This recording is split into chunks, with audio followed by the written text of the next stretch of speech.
all the fucking time. Welcome to Preecaaap. UFC Rio. Oliveira versus Gamrot. Boy, so Oliveira, not my boy, Du Bronx. Simon Oliveira came in 8 pounds overweight, I guess. That's what I heard. Sorry for missing the cheers.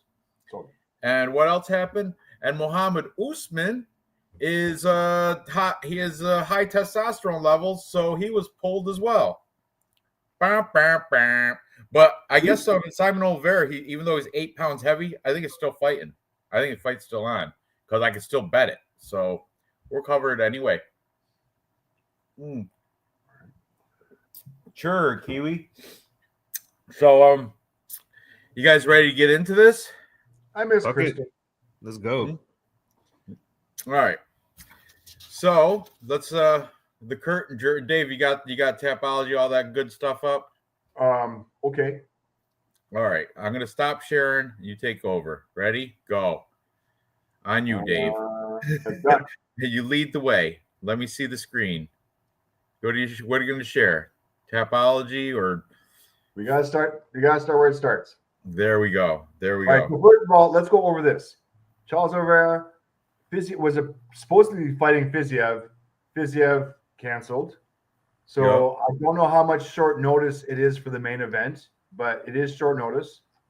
What else do we have here? Vicente Luque versus Santiago, Gabriel Bonfils, Randy Brown, and Usman injury. Damn. Yeah, it's not an injury. I just told you he had high testosterone levels. They're saying injury because they're soft and they're beta, but it's really he's tested high for steroids. There you go. Testosterone. I'm sorry. Tested high for testosterone levels. That's what I read. Booed it. And you are correct. In the curtain jerker, 144 pounds in 135-pound weight division. Yeah, that's the other thing I mentioned. Simon Oliveira, came in 8 pounds overweight. Unprofessional. That's what the fight we're going to get into first because it's still on the card. I guess Luan Lucera doesn't care how fat Simon Oliveira comes in because that's how bad he sucks. Let's get into it. Simon Oliveira, don't even know why he's in the UFC still. He's coming off 3 losses, which are just you don't want to lose to any 3 of these guys. None of them are like, oh, we'll give him that one. No. Okay, he came in first. Let's go his last 5. He had he was in before Contender Series. I don't even know what it says. Pancrase. He was in Pancrase beating some Japanese guy, Wataru Mimura, a 12-2-2 guy. He beat him with a front choke.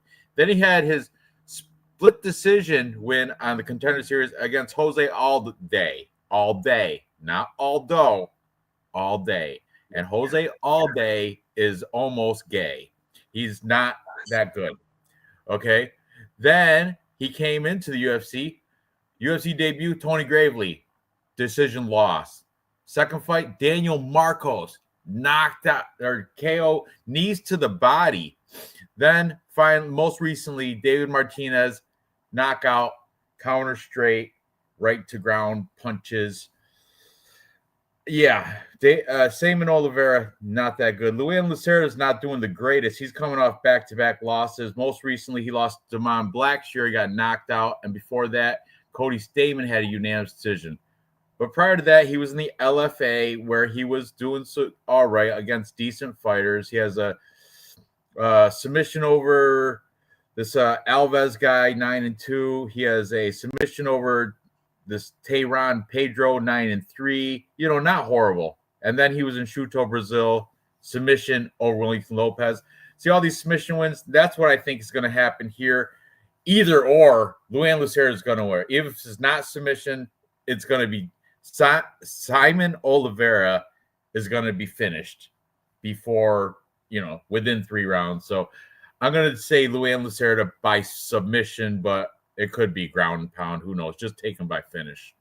What are you guys thinking on this fight? Dude, I had what's his name? Simon Oliveira. I believed in him when he was going to fight against David Martinez because I don't like how David Martinez is just kind of like a karate guy. I don't like that in MMA. I don't Stop like it. this kind of, you know. And I picked Oliveira because I felt like he's got the more MMA. He's got 11 submissions or something like that. And he fucking let me down. You know, I was really watching that fight, waiting for him to like submit, use his rest of his game. And maybe David Martinez is better Dave, than that's I'm not giving him. them. That's not them, Dave. You're fucking up. Unreal. Showing other people. That's them. There you go. Look at the headband. There you go. They size up better than I thought. I thought that Oliveira would be the bigger guy because you know he's a featherweight. So this just kind of solidifies my pick. I'm gonna pick Luan Lacerda. I know he's lost and looked really bad in his past 2 fights, but fuck, look what do I have to go off of this other guy getting fraud checked too. So I'm just picking the fact that Luan Lacerda is coming from Nova União, you know, Andre Pinheiro, whatever, however you say it. I'm gonna go ahead and just pick Lacerda for those. Simon Oliveira's coming from Astra Fight Team. You know the Astra Fight Team? Who else is in that? I'm trying to think. I'll look it up. Anybody good? As Dave goes over the stats, I'll check it out. That doesn't sound. No, I've heard of them. They're in Brazil. Let's see. Yeah, but Nova União, it's like. Yeah, I know Nova União's in Brazil too. No, not really. Nobody. Yeah, Simon Oliveira. Hey, that helps though. That helps to know that nobody good he's not training with nobody. Darren Till is listed. That's who I knew there was somebody, but you know what? He's not active there, but he's listed as one of their fighters on here. Mr. Misfits. Oh, Gabriel Miranda with the fly mustache, with the awesome mustache. He's from Astra Fight Team. So we got Gabriel Miranda and half-assed Darren Till because Darren Till doesn't. I don't know why he's on there on that list. He did go there long, you know. Doesn't matter. What's who you're taking? I'm gonna go with Luan Lacerda from the Real Gym. Okay, Dave. All right, Luan Lacerda 5'7" versus 5'4". Advantage there to Lacerda. Reach is pretty much the same. Age 32 and 34. How's my math? 32 and 34. Yeah, I think. Okay, sorry. Strike that in for a minute. 4.52 versus 2.67. Advantage Lacerda for the volume. Mind you, strike absorbed 7.07 versus 4.13. Now, mind you guys, these stats are on fucking losses for both of these guys. And to be perfectly honest with you, these guys have fought some decent guys. Luan Lacerda, takedown average 1.26 versus 1.07. Takedown accuracy, pretty much a wash. Takedown defense, advantage Luan Lacerda at 75%. Now, like I mentioned, these guys have fought some decent guys. Blackshear, Stamen, Martinez, Marcos, Gravely. Like these are decent losses. So I'm okay with their losses. Having said that, I just think the advantage has to go to Luan Lacerda. Luan Lacerda right now is at minus 300, so hard to put him in a parlay. I do think he's going to finish him by submission. He does have that, and if you do like that, Luan Lacerda by submission is plus 105, so we can still get the plus money. If you like him quickly in under 1.5 rounds, I got a bet boost at plus 230. $10 gives you back $33. So heavy on Lacerda. Hard to put him in at minus 300 in any parlays, but a prop bet at plus 105. What's covering, Dave? What's with covering the point spread? You got that minus 3.5 or something? Minus 3.5 is minus 250. It's not worth it for me. That is crazy. That's why I didn't talk about it. Huh. We got Lacerda by submission. It's minus 180. But all right, go ahead. I'm sorry. I know. It's a shit fucking bet on all counts. If the money line is minus 300, don't want any of that. I like this plus 230 with under 1.5 rounds. Under 1.5 rounds. Oliveira is shitty, but is he that shitty? I don't know. Yes. I feel safe on the if I'm gonna put out a prop bet on here. Lacerda plus 105 plus money. Hey, I kind of like the over 1.5 because I've seen a lot of decisions for Oliveira. You know, I know they've both been finished in the UFC, but I don't know. They're fighting each other.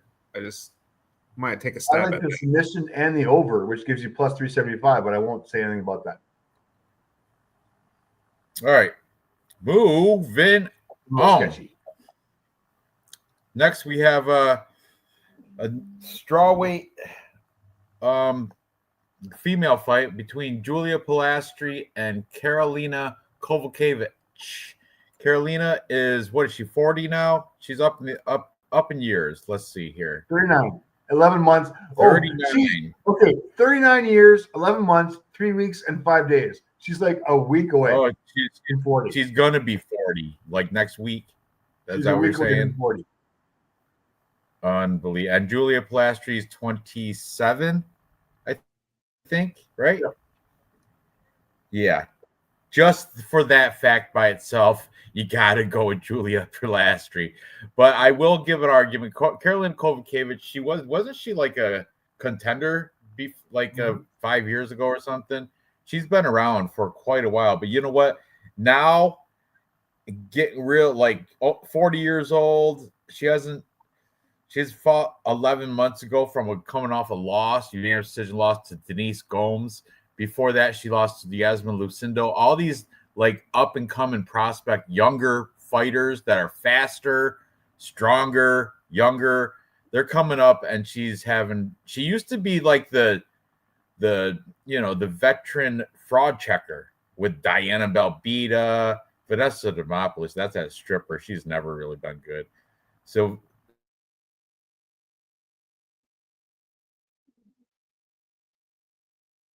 Did we lose volume? Did I lose volume? Am I out of here? Okay, you're there. You're there. I think. All right, I will take it over and finish off this. Let's be honest here. She came into the UFC. She's been in the UFC for fucking a while here. She came in the UFC. A win over Rose. Nice. Lost to Joanna. Lost to who? Jodie Esquilo first. I mean, she's got this fucking loss streak here. Then she came back, did really well, got 4 wins, and then just shit the fucking bed. And now I think she's finishing off her UFC contract. She is 4 years old. Ain't no fucking re-signing this chick. Unless there's some retirement wonderment that she's going to come in and retire and drop the gloves and as a win. You got to go with Julia. Julia, what the fuck is that? Okay. Julia, 13-5, much younger fighter, coming off of the loss. Anyway, I'm taking Julia. Sorry about that. Let me finish. You fucking go back to where you were. You fucking got shitty connection. Go ahead. I'm done. You fucking go back in the fucking goddamn peanut gallery. Jesus Christ. All right. She's coming off of a loss off of Lupita Godinez, a decent loss, a win over Corey McKenna. Corey McKenna sucks. She did beat Josephine Knudsen. That was kind of a fraud check. Wasn't crazy about that fight either. Lots of wins in her records. I gotta say, she's gonna avenge her last loss against Lupita. Come in and kill Karolina. I don't see it going any other way. I'm pretty confident in this. It is a girl fight though. So yeah, I'm gonna pick our Brazilian girl, Julia, by decision. I mean, out of respect for the chat, we're coming. You know what I love about the chat? This is something I learned after I started being on the panel is that, you guys are from all over the world. And out of respect for your time, because I don't know what time it is where you're at, I'm going to just say Julia. Thank you. They both have OnlyFans too, by the way. Do they really? Yeah. Yep. I think Julia's probably got more OnlyFans because she's younger and Karolina's lost some of her looks. She used to be a doll. Now she's starting to show her age, showing crow's feet and the eyes, and for real. I'm not lying. It's still funny. Okay. But Julia Pilastri, what is she, minus 440? Come on. Can't do nothing with that. That's the thing. It's a hard one to bet. If anything, take Kovacevic with plus 3.5 because it's a female fight. I'd probably go to decision. I don't know though. Flash might finish her too. Who knows? I'd stay right away from that one. I've got her minus 550. And the only reason to do this is, I mean, the age. As far as strike length per minute, they're pretty much the same. Strike absorb the same, ground game the same. But this right here, she was born in 1985. Yep. I mean, I'm Kovacevic. 49, and that's out of my dating range. So, yeah, I'm sorry. I'm going to go with the younger Julia, the Brazilian. But yeah, as we said, minus 550. All right.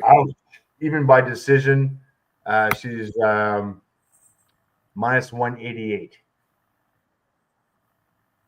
Okay. There's a chance these girls are going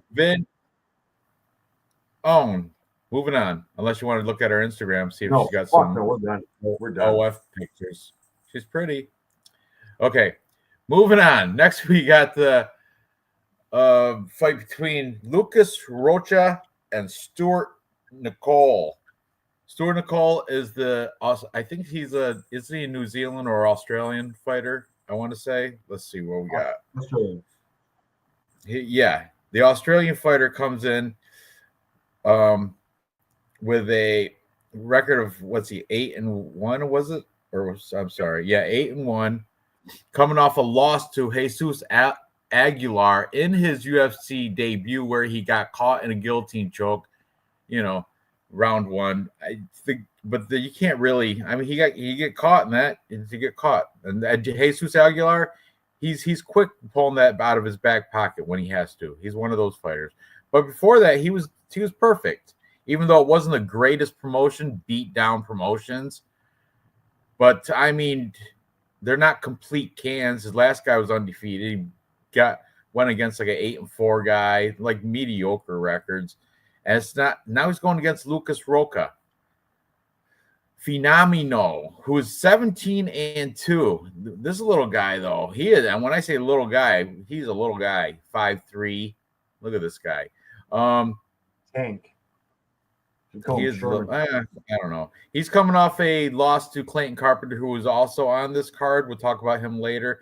He got rear naked choked in round 2. Before that, he was Contender Series, beat David Bittencourt, and before that, he was in LFA and a couple other of these Coari, couple of these. I'm assuming, Future, these Brazilian promotions. I'm looking for big names. I don't see any big names in here. So, man, flip a coin, but I'm going to go with Stuart Nicole. I think he is a slight favorite, and I do believe he's probably got him on all aspects of the game. I don't know. Lucas Rocha's definitely got the experience. He's got way more fights. But I'm going with the size and the wrestling. I think the Stuart Nicole probably got a little better wrestling. I don't know, man. What are you going to do? I'm going to wait for you guys. But I'm leaning Stuart Nicole. What are you guys thinking? I think you were kind of like, I was on the wavelength of like, okay, Rocha has the experience, and he's also fought like on the tougher scene. I didn't do any of my patented tape study that has me at 100% when it comes to making predictions. So, but I gotta go. I'm gonna go with my gut. I'm gonna go with Lucas Rocha because the Tapology community picked him. And like he did undeniably fight in tougher promotions. He got LFA, even what was the one before that? Fury? No, they're not. You're wrong. What's it? Coari? Coari sucks. I think they do those in the mall in Brazil. Let me see. Are you sure? Coari. Yeah, you're right. Coari champions. Yeah, but he had fought a couple guys in the LFA scene. 11-3, Mateus Severino. Yeah. And then on Davy Betancourt. He knocked him out in 18 seconds in the second round on the Contender Series. I mean, those are kind of big stages. That was What Stuart Contender Nickel? Series. I'm gonna go with Lucas Rocha. I mean, what did this guy fight? Beat down promotions. Huh? Kowari. I mean, what do you know? Where did Stuart Nickel? You said he wrestled. Why do you think he has best wrestling? Do you know the wrestlers? Is he a? Do you? I'm gonna look it up. No, he's Dave, Australian. What do you think, Dave? Is it my turn? I'm gonna look stuff up and listen to you. Go ahead. Thank you. All right. Lucas Roca, strike line per minute. Okay, let's go back a little bit. Lucas, shorter guy, 5'3" versus 5'5". Reach is pretty much the same. Age, 2000, so 25, and then 96. Well, grow 30. Actually, Stuart Nichols kind of getting to that peak there. Strike line per minute, 2 versus 3.02. Advanced Stuart Nickel. Strike absorbed. Yeesh, negative striking ratio for Lucas, not good. Stuart minus 1.13, so negative striking ratio on the ground. If this means anything to you guys, then you guys better fucking watch this. I've only got one fight here, but takedown average 5.66 with 100% takedown accuracy, 0% takedown defense because he didn't fucking need it. Compared to some guy who doesn't take anybody down, hasn't even tried to take anybody down, and so on takedown defense. Man, betting money's got to go on Nickel on this one. Who's that? Who's that? Hey, wait. Hey, did you guys know that he's a? Who's that with Stuart Nickel there? Yep, that's Mirage. Oh, really? What's he do? Wrestle? That's weird. Just saying, weird. Hey, he's a second-degree black belt in Brazilian Jiu-Jitsu, and he got a bronze at the 2015 Gi Worlds at purple belt. Who did? Roca? Lucas Roca? Nickel. Oh, Nickel. Yeah. Yes. I'm telling you. His ground game is elite. That's the way to go. Told you. And just make the shit up like you think. You were waiting for us to fucking say our shit before you fucking say I said I'm leaning Nicole because of his wrestling. And that's right. And now I confirmed it. I mean, it's his fucking BJJ. He fucking subs guys. It's his fucking wrestling. It's his wrestling too. Okay. Training with. I mean, it doesn't guarantee he's gonna win, though. You know, no, there's no guarantee it's a fight. No, but it's fucking Australian wrestling. But you know what? Fuck Lucas Roca. All right, exactly. Moving. Oh, we want to check odds or no? I know. Where did odds? Gerald's here? Odds? No odds. No odds. Go ahead. I'm waiting on you. Okay, so Lucas comes in at minus 125. Stuart Nickel plus 100. Sweet. So I believe this could be in a parlay bet, maybe, perhaps. Are you on? You're on Nickel. I'm on. Oh Nickel. Yeah, that's right. Real Fight Picks is taking Lucas Rocha. No, I'm on Nickel. Roca. I'm on Nickel too. Damn. I'm on Nickel probably by submission.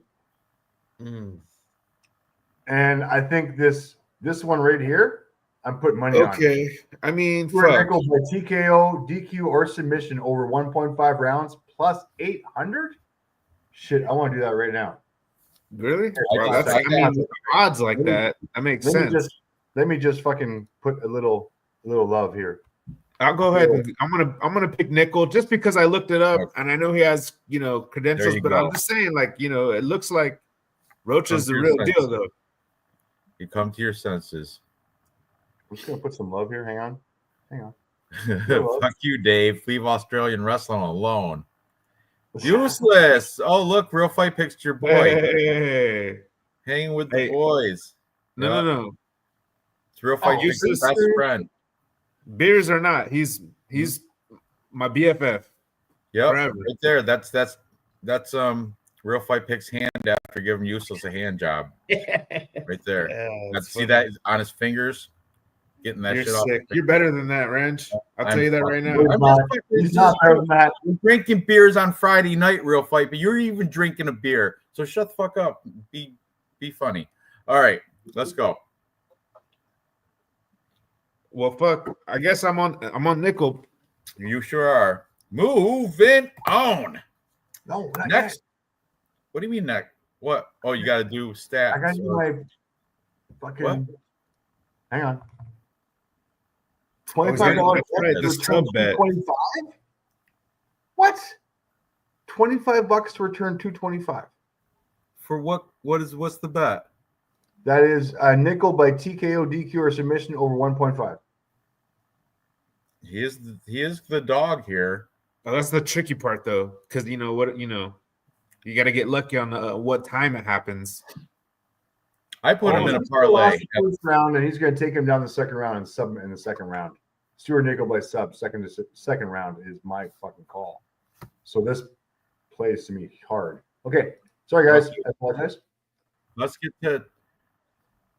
get to everybody's what everybody's been looking forward to. Next we have Arena Alexieva taking on Beatrice Mesquita, what everybody's been waiting for. Mesquita has some pretty dark eyelashes, man. Eyebrows.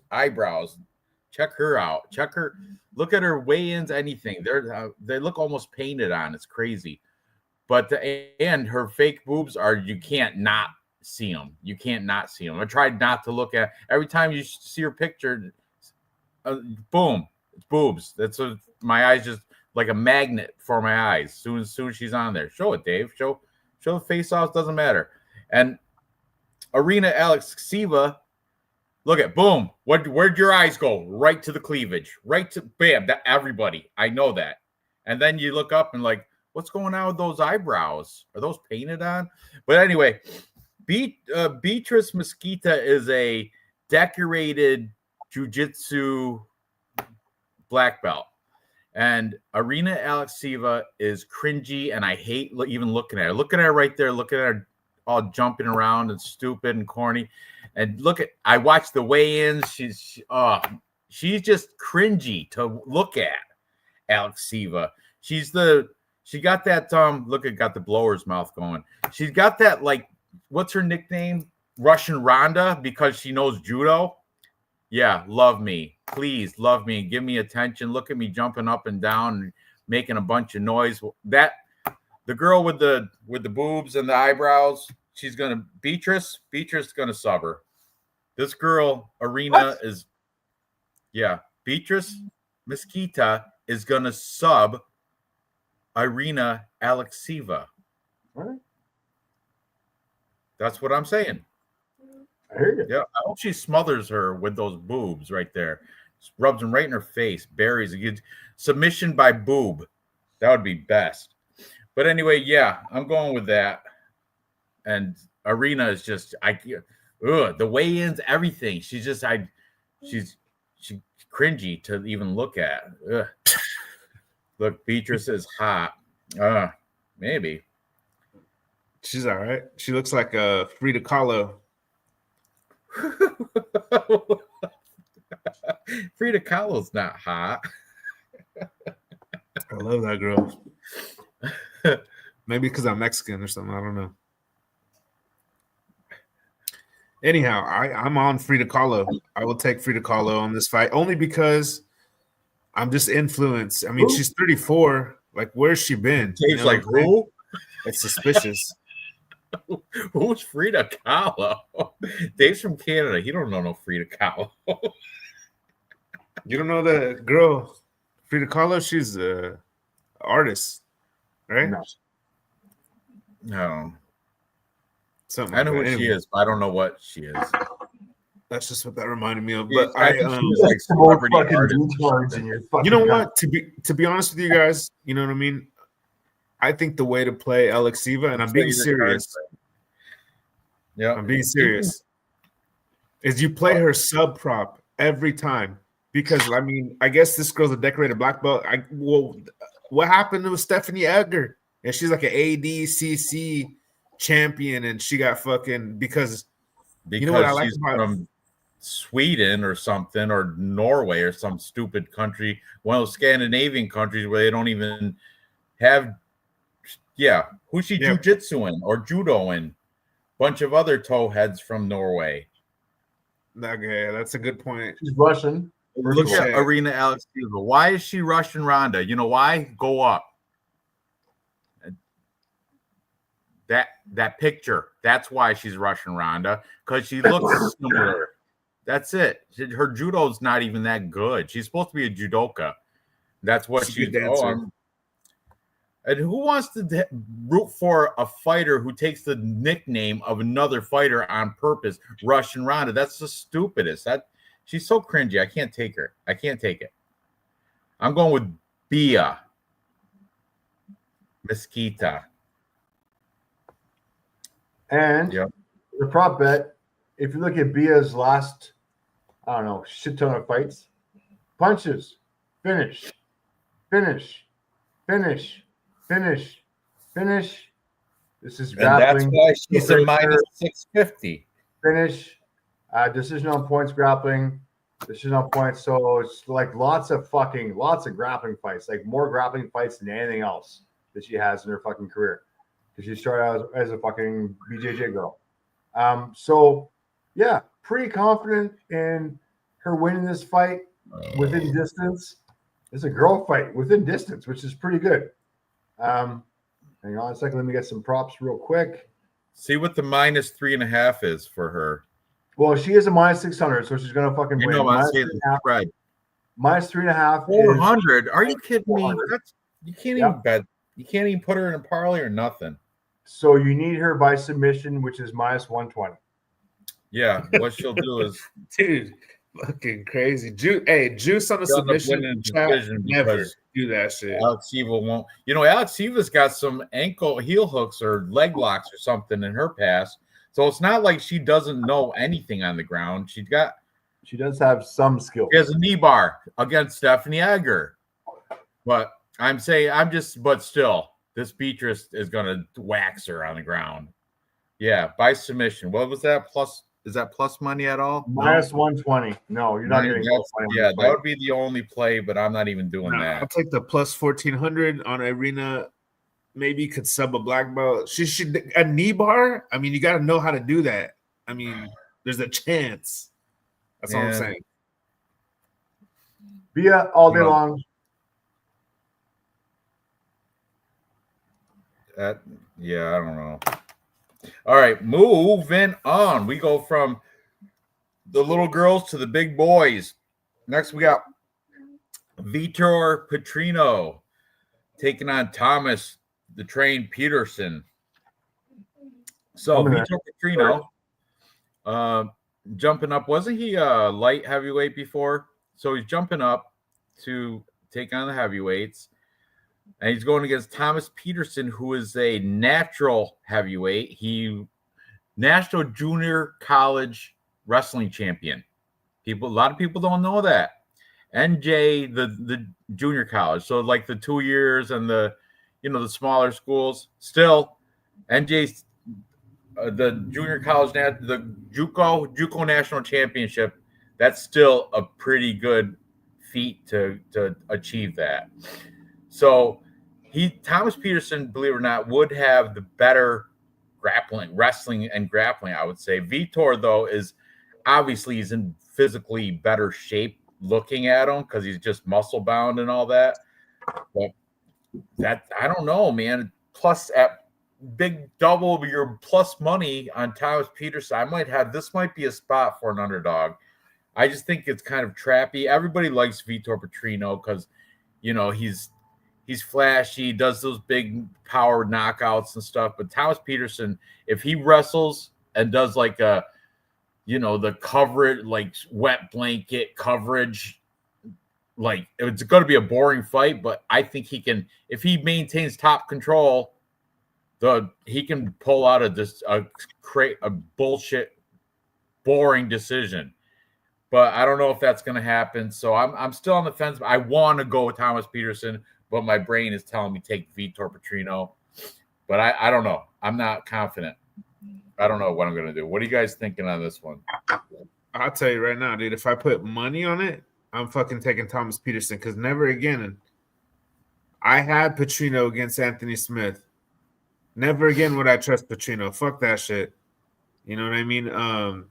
No, it's only kind of fraud checked, right?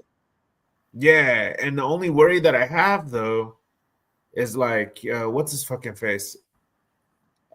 He also jumped up to heavyweight, but he's doing super good. Chat, help me out. He's a Brazilian, and he he's good at wrestling. He's like on the top 5, but he went from light heavyweight to heavyweight. I'm not gonna remember his name, dude. But honestly, I know that's what it reminds me of. He's good because that guy who I can't remember his name is good in the heavyweight because he's faster than everybody else until he fights a good wrestler. And so that's what I'm worried about. Black? The black guy you're talking about? No, Brazilian guy. What's his name, dude? I'm gonna have to look it up. But let me just make my point. I'm gonna look it up. My point is, I think Peterson's like too stuck in the mud type of heavyweight. That's my problem. That's why I don't want to pick him. I do want to pick him, but Vitor Petrino is like really athletic, for that. Maybe he's going to be more athletic when he jumps up the heavyweight and he can like run circles around these heavyweights. That's my only thing. But man, I do want to pick Peterson too because he does have the wrestling credentials, and I will never put money on Vitor Petrino. Never, ever, ever. So it's either a pass, it's a dog or pass, basically. But for Tapology purposes, I'm going to pick Petrino just because I feel like he's like that dude who I can't remember his name. I'm going to look him up. Jalton Almeida. There you go. Thank you for reading my mind. Appreciate it. Yeah. Jalton Almeida. That's Jalton. This is my Jalton Almeida pick right here. I'm going to take Vitor Petrino for that reason. He's going to shine up there against a slow, stuck in the mud Thomas Peterson. People forget, man. JUCO National Wrestling Champ. You don't be that by being a slow, stuck in the mud guy. Yeah, I guess so. We'll see. Dave, want a t-shirt, man? We didn't go over any of the records or any of their history or any of their fucking bullshit. You guys fucking opinions out of your ass. Yeah. Vitor, coming off of a win off of Austin Lane. Austin Lane, really? He lost to Justin Jacoby. He lost to Anthony Smith. Anthony Smith is fucking, what is he, 86 now with no fucking teeth? He's letting people rob his house without beating them up. He's weak. Tyson Pedro, he beat Tyson Pedro. Tyson Pedro, I don't think has been in the UFC since. He beat Modestas Bukalkas. Okay, fine. Okay, I get it. Let's have a look at Thomas Pearson real quick. Thomas Pearson is coming off of a win off of Dontel Mays. He should have fucking won that one. He should have finished him, but he won him by decision. Shamil Gaziev. Gaziev, I mean, he's a beast. Bulldog fucking tank. I'm not going to fucking say anything about that. He did beat Muhammad Usman, which is the brother. Oh, steroids. Yeah, that's pretty good, man. That makes it even better. Thank you. He beat him there. Jamal Pogues. He lost to Jamal Pogues. Jamal Pogues, you know what? I'll give Jamal Pogues a little bit of credit. Like this much. But that's about it. So I'm okay with that loss as well. In the Contender Series, he started beating some motherfuckers. So let's go over the stats real quick. I'm sorry, you guys fucking skipped all the fucking important shit. That's left it for you, Dave. That's why you're the anchor. That's why you pull up with my eyes. I know. All right. The fuck am I out here? All right, Vitor, 2.72 strikes landed per minute versus 3.74. Advantage on the volume by Thomas, minimally. Strike absorbed 2.60, 2.94. The ratio is pretty much the same on these guys as far as volume goes. On the ground, 3.25 versus 4.42. Man, these guys both comfortable on the ground. This is actually a really good fucking fight.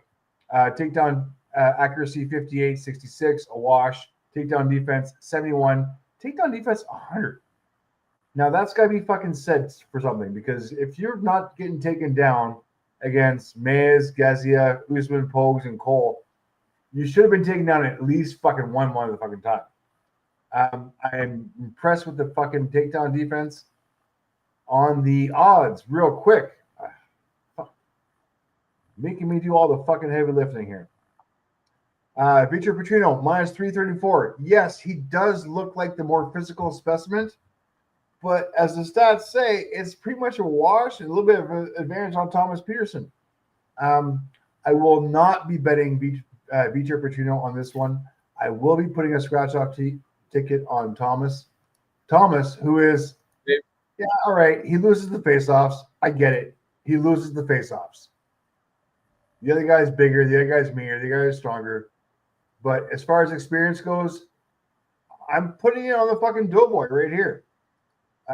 He's not. He looks actually a lot better than his Tapology picture. What was the strikes for Petrino? I heard that Petrino's a low output striker. He is 2.72 versus 3.74. He's not throwing much, and he's taking as much as he's fucking giving. So he's losing on the fucking feet. He's losing on the ground. Like, give Thomas a little bit of respect. I'm not going by looks. I'm taking the dog. That talked me into it. Hey, you know what? I'm switching my pick too because I'm going to switch my pick because I think Peterson has some wrestling, and there's no way he's going to be put in a jiu-jitsu position. I just can't see Peterson getting rear naked choke. That's all. I'm going to take Thomas Peterson for that. That's right. Team. Together, everybody achieves more. That's right, real fight picks. Good job flipping your pick to Thomas. Team, buddy. We're a team here. That's how I really feel, but all right. So anyway, my pick is the dog, Thomas Peterson, in this one. He is a plus 250. I will not put him in any parlays, but I will definitely put a scratch-off ticket on him. Does he finish him? I'm going to put him in my full card perfect. Probably. I'd put him in It'll that. Be his first finish in the UFC. But I do think he dominates him over fucking the course of the 3 rounds, which is why, once again, bet boost, Thomas the Tank, fight result, Thomas Peterson over 2.5 rounds, plus 600. Damn. Oh, I got 10 bonus bets available? 10. Place that motherfucking bet. That's a free $60 as far as I'm concerned. Yeah, I got him in DraftKings. Thomas Peterson's plus 3.5 points, so he doesn't even have to win. Is plus money, is plus 130. Bet placed. Okay, moving on. Next up the card, we have Jafel Fieldho taking on Clayton Carpenter. Now, Clayton Carpenter, he comes from a boxing background. I do believe he's like Golden Gloves, but I also think he did some maybe high school wrestling, I want to say. But I know he definitely has Golden. Does he even say his background? Like, you know how they have their roots or whatever, their style? Does it say boxing or anything like that? I'll find out. Clayton Carpenter. You have to pull up his individual page. And his says, he's coming out of MMA Labs, so you know that's a striking place. And it doesn't say his sometimes they put like their whatever, their background or their base. But I'm pretty sure Clayton Carpenter's base is striking, boxing. I do think he was like Golden Gloves when he was a kid. And now at MMA Lab. However, he does got 4 submission wins, which makes me think he's decent on the ground too. I haven't really looked into it, but he's got wins: rear naked choke, unanimous decision. The unanimous decision against Edgar Chavez. That's a great win. He got some knockouts too: head kick, knee bar, head kick, rear naked choke. So he's pretty even. Like if you go through his resume, he's pretty well rounded. He's got finishes through submissions and through knockout, and he's winning a couple unanimous decisions. He's looking pretty good. But now he's taking on a person with a more veteran record in Jafel Fieldho, 16-4 compared to the 8-1 for Clayton Carpenter. Jafel Fieldho is coming off of a loss to Alan Nascimento. Before that, he has a grappling win against Amir Albazi. That's something to hold up high. He beat rear naked choked Ode Osborne. He's got lost to Muhammad Mokaev. I mean, he's he's doing the right things here. Beat a couple other decent names. Vinicius Salvador back in Chuto, Brazil. Man, this is a tough one. He lost to Bruno Correa. That's okay. So I'm gonna go. I'm leaning Clayton. This is evenly lined too, -110. I think both sides. Jafel Fields Nova Unyao too. So you got to keep that in mind because they come in mob deep with the whole team. They usually, if one wins, they all win. I'm going to take the MMA Lab product, though. I'm going to take Clayton Carpenter to win. I think it's going to be a decision. He's going to outpoint him with strikes and volume. That would be my guess. Significant strikes, too. He might even get a knockdown. I'm going Clayton Carpenter. What are you guys thinking? Real fight picks? Phil Ho is all right. You know what I mean? He carries his Bible around and, is a devout Christian, I guess. Yeah, is he the pastor? Is that his nickname, Pastor? I think so. Yes, it is Pastor. Yep. Rafael Pastor Filho. Well, God bless him. I don't know, man. I'm gonna something is telling me to pick Phil Ho for some weird reason. I think this is why I shouldn't probably bet it, which I'm not. I don't look at this and think like, wow, let me take Carpenter because he's gonna go in there and no, I understand. I'm gonna trust my instincts. I don't know. I'm not gonna put any money on it because he's not a big enough of a dog. I wish he would be like a plus 200. Then I would I put some money on it. But I'm gonna take Phil Ho as my Tapology pick. I feel like he's got that special dog that he kind of impressed me with the Barras fight because I didn't look at Barras' how he's done since he lost to him. But I know he's a good fighter. Has he been losing? I don't know. I'm just talking on my ass. He beat Vito Altamirano. Anyways, I'm gonna take Phil Ho off of out of my gut instinct. Okay, Dave, what do you got? Fucking Clayton Carpenter. All right, coming off of a 1 loss. Previous to that, fucking kicked Lucas Roca's ass. Kicked fucking head kick against. Okay. Oh fuck! Just killing everybody, killing every fucking buddy until he meet Tagir Ulanov, who honestly had a good fucking night. All right, he had a good night. He fucking beat him. I get it. All right, he got it. Phil.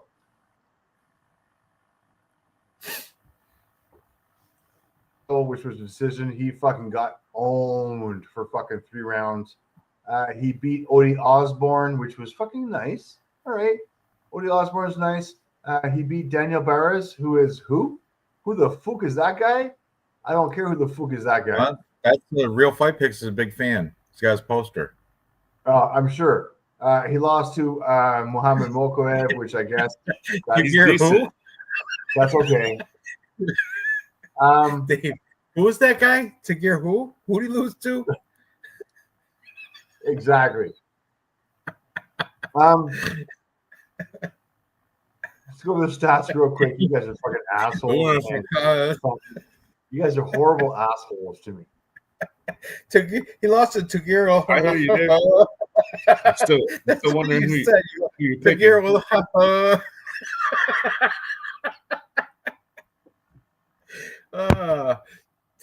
Tagir Ulanbekov. You go Tagir.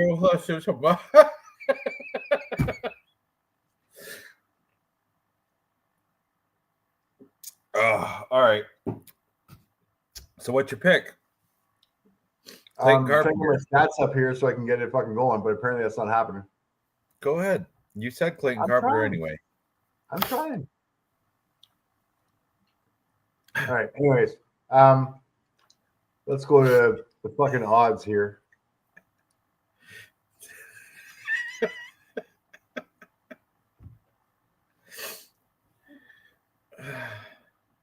All right. So, Flaho plus 100, Clayton Carpenter minus 125. I'm going to go on the favorite here. Sorry if I'm going on the American minus 125 Clayton Carpenter. There you go. I like it. I see. I'm looking at his Instagrams. He has a post from 6 days ago where he's at the MMA lab with Christian Natividad and some other guys I don't know. but then he's got a picture with Kyler Phillips, the Matrix. Kyler Phillips, remember him? He used to be good back 2 years ago. Oh, he's got some kids. They're mixed Asian, looks like. That's good. But yeah, I'm with you, Kyler or Clayton Carpenter. I finally got stats up, by the way. So strike line per minute for Philo, 1.92 versus 3.91 is, I don't know, my math goes that's 2 strikes landed more per minute. Strike absorbed 1.63 versus 2.75, but unfortunately 2.75, if you're only fucking doing 1.92 strikes, you're not getting 2.75 regardless. On the ground, pretty much a wash. Takedown accuracy, a wash. Takedown defense, little slight advantage to Rafael in this one. Same thing with the submissions, but I don't think Clayton Carpenter's going to get subbed at all. I like Clayton Carpenter in this one. I hate to say it. Yeah. Real quick thing. Clayton Carpenter, he's been having a long ass day.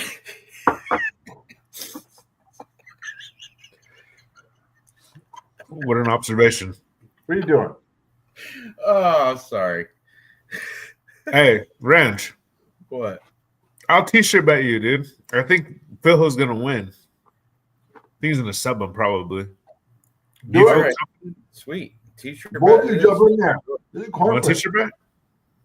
Yeah. I'll t-shirt bet both of you guys because you owe me one, No. Ranj. So No. All right. I know I owe you one. T-shirt with Real Fight Picks, RFP.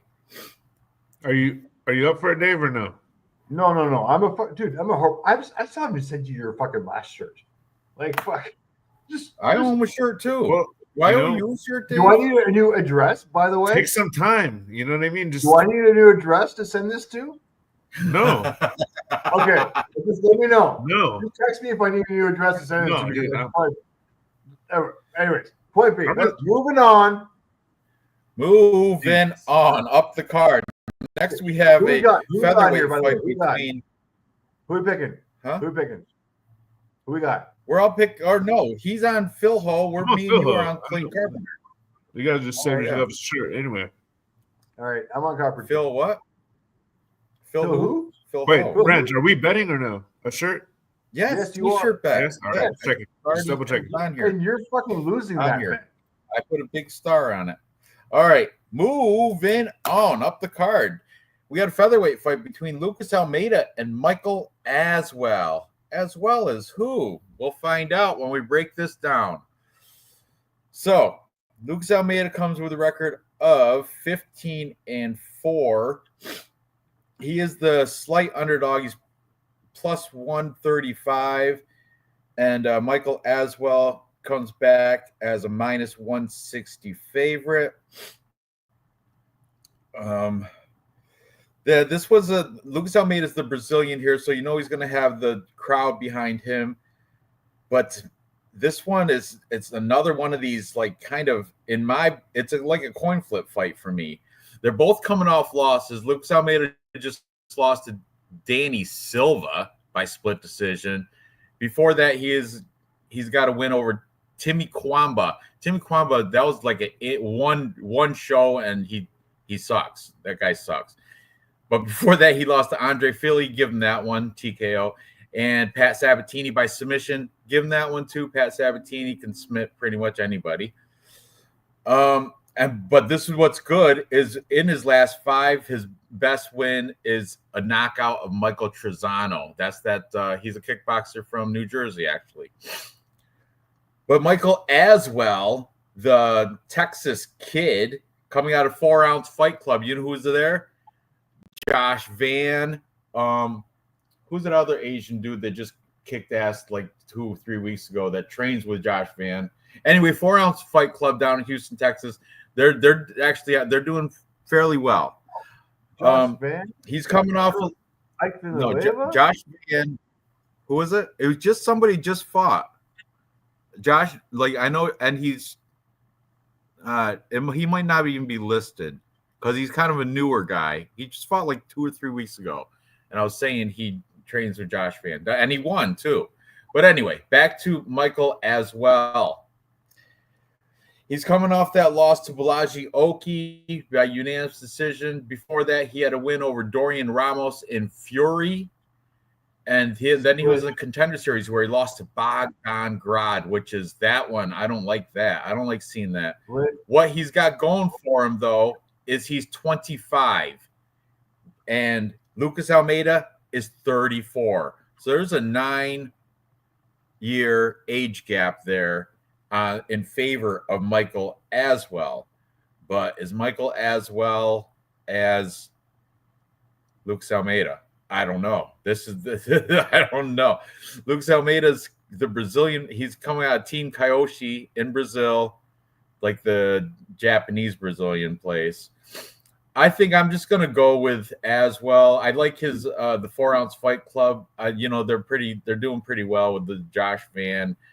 They're active. They're doing okay. I'm gonna go with the progression of as well, the Texas kid, Michael as well. I don't know though. Lucas Almeida in the face-offs you're gonna show, he is bigger, and it's noticeably bigger by a few inches. So I'm subject to change, but yeah, I'm leaning as well. Like, look, right here they are. Look at how much taller he's got. He's got good half a foot, right? Aswell's going to be reaching for the sky every time he goes to punch his face. Might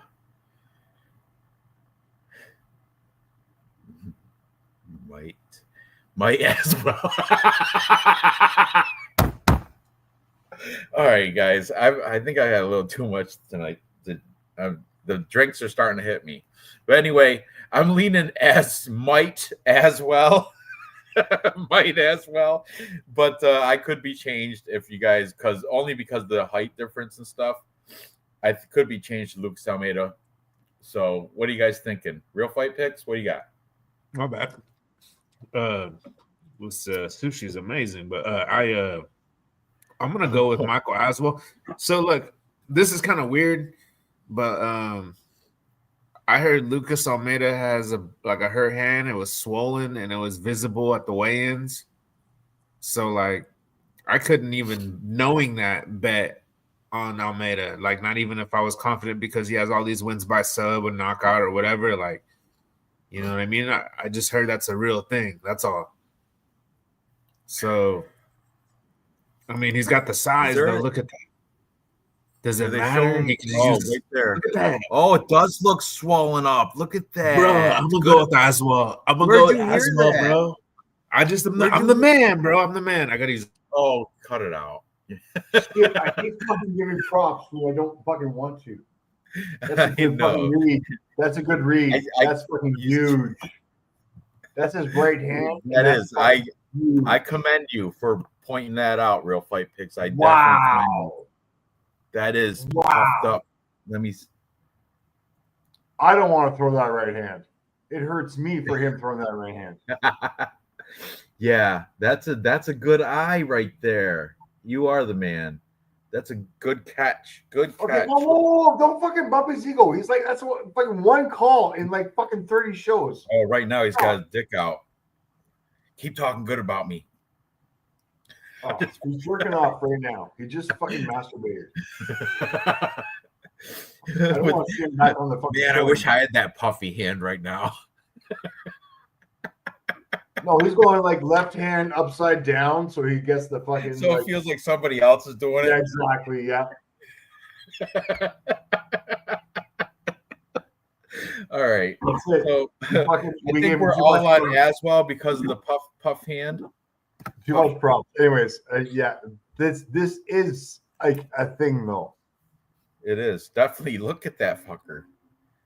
I'm Fuck, surprised. that's the thing. Where did he find? Where did I don't know. find That's that impressive. out? That is pretty good. That's good research. Fuck. Like he brings one thing to the show like every 30 episodes. And it's worthwhile. Like just one thing. This is why we keep him on. Yeah. Oh, that's a good one, though. All right, sweet. Okay, so wait a second. All right, let's fucking go on some fucking Look at some odds. Let's take advantage of this puffy hand. puffy hand bet. I like puffy hand bet. He can't even fit the glove over. He can't even fit the glove over that thing. Oh no! We're at minus 250. Oh man, the bookie saw the hand too. I got a bet on it. I'm still taking as well. Can you Just in a little parlay. Well, you might as well. Okay, so if I look at his record, he's more of a decisionator. So I don't see him finishing him unless there is an issue with that hand. So fuck. All Can we jokes play my aside, parlay bet? Okay. Mark this off and put him in a parlay bet because he's going to be part of our parlay later on at minus 250. It sucks numbers, but you got to lean towards him. Little earmark, please, Ranj, for parlay bet. yeah. You know what else I've noticed? I'm looking right at Michael Aswell's Instagram. He's got a video. I don't know who it is, but he's training with a huge guy, like the guy's a foot taller than him. So he's and this was 5 weeks ago. And so I think he's been preparing for Lucas Almeida. Let's see, scroll down a little bit further. Right there, that guy, right in the middle. Yeah. See, that guy way bigger than Lucas Almeida. And this no, that's Kevin Holland, isn't it? No, it's some guy named Machine Gun Young. Oh, okay. I don't know who he is, but I like that he's working with when they get opponents the same size of, the practice. He does look like Kevin Holland, right? But anyway, regardless, we're all on. That's a good one. I put the star by as well. Might as well put him in the parlay.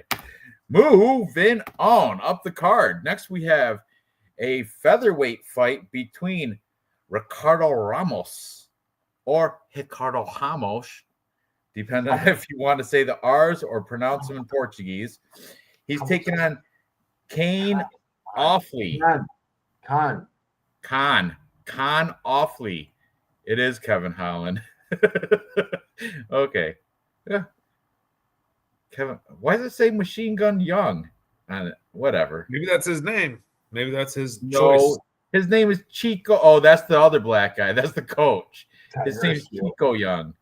Artinas Chico Young. All right, my bad. I was like, that guy does look like Kevin Holland. Anyway, whatever. Kane Offley is the underdog here. He's plus 170. He's got a record of 11. Khan Offley. He's like got a record of 11-4-1. He's this is this fight right here. Whoever loses is gonna get caught because both these guys are not doing so hot. I'm telling you, I bet you whoever loses this fight is gonna be coming on Monday. They're gonna have cuts, and one of these guys is gonna be on that list. Whoever loses. Because both these guys are coming off of let's see, open it up. What we got?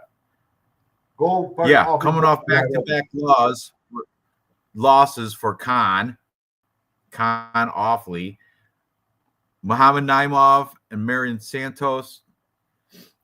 And same with Ricardo Ramos coming off a loss to Chepe Mariscal.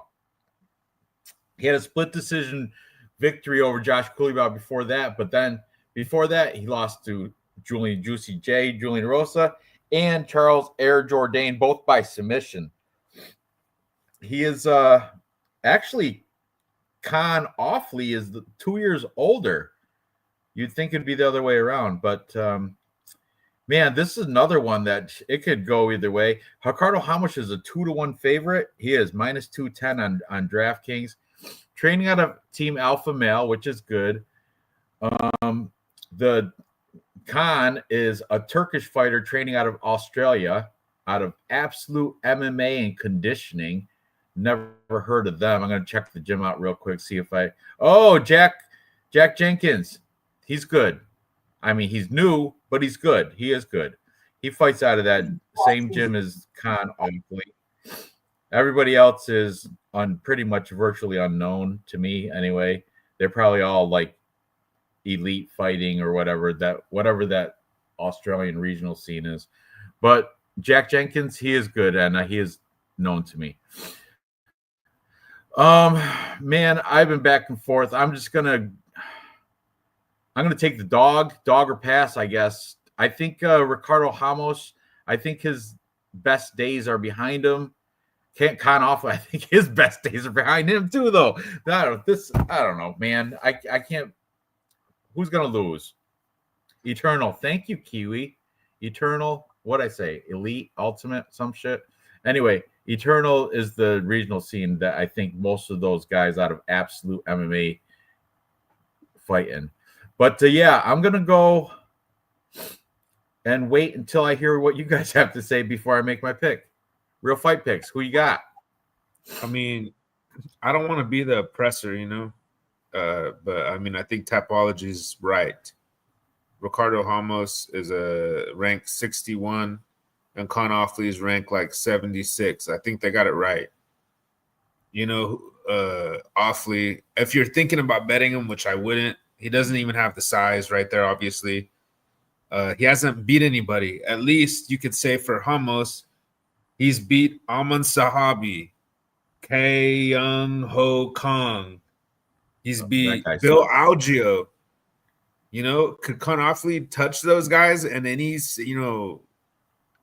So, I mean, obviously the odds are that's also, I want to add, see the glasses? Ricardo Ramos, that Fighting Nerds now. Oh, okay. That just solidifies it. I'm not even putting him in a parlay. He's now in a parlay. Thank you. We worked it out. Dave, what are you doing?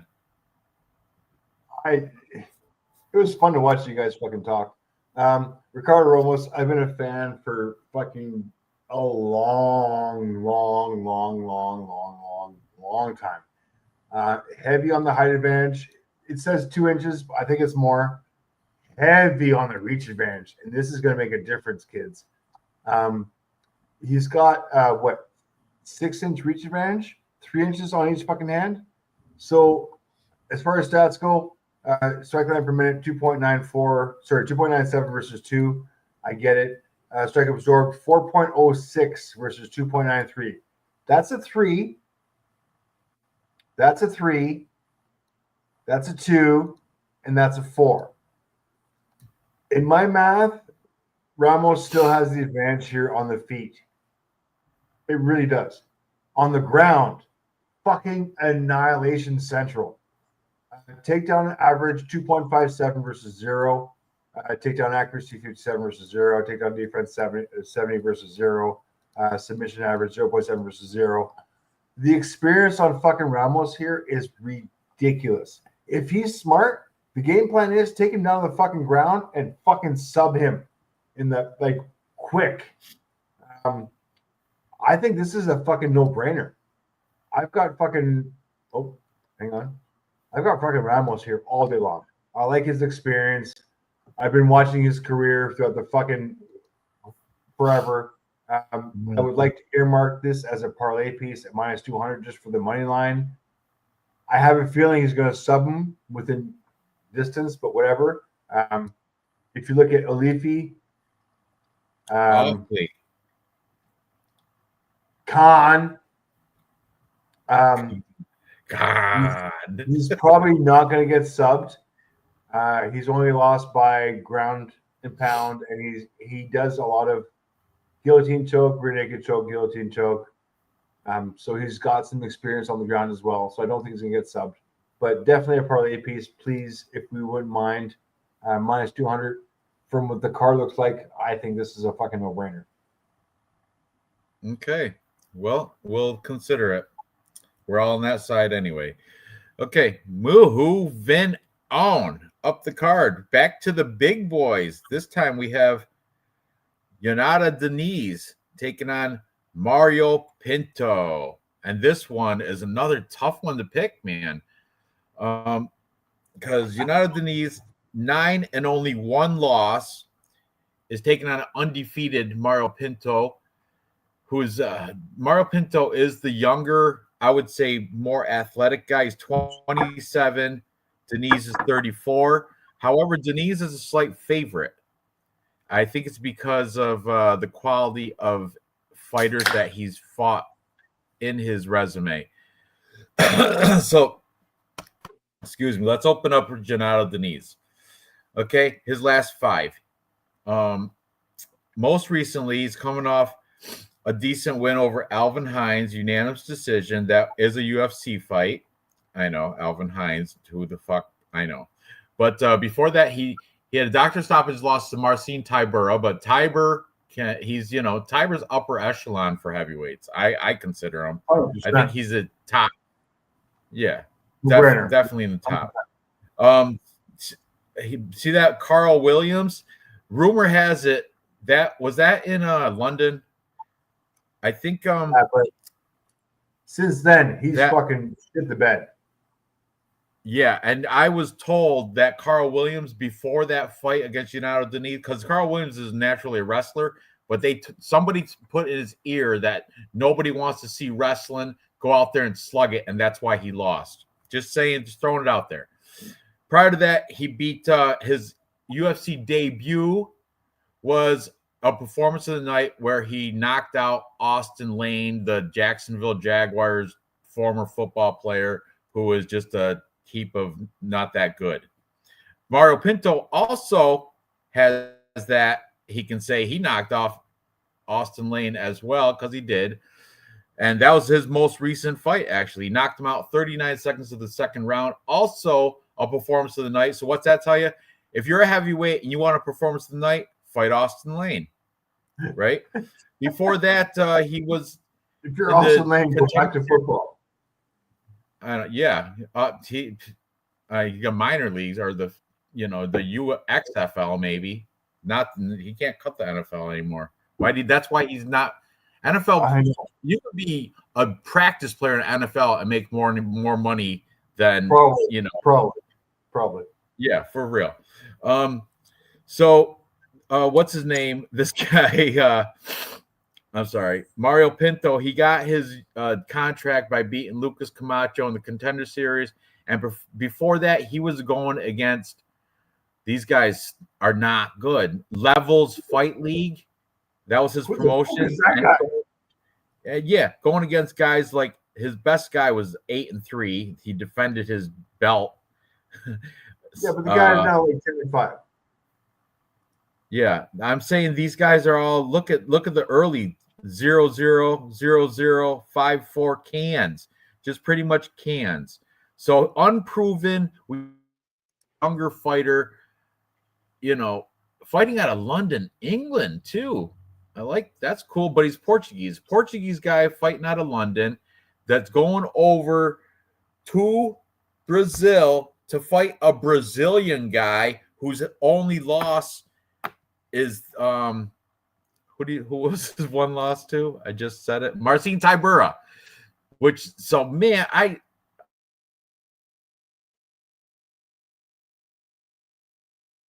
I don't know. What are you guys thinking? Pinto's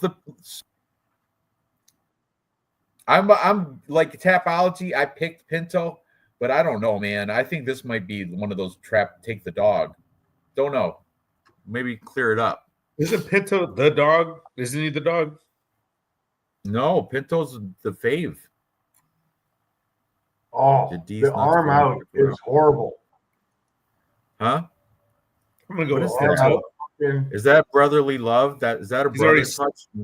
He's already kind of like hand on my shoulder, Mario Pinto. Sorry. To me, that's fucking checking distance.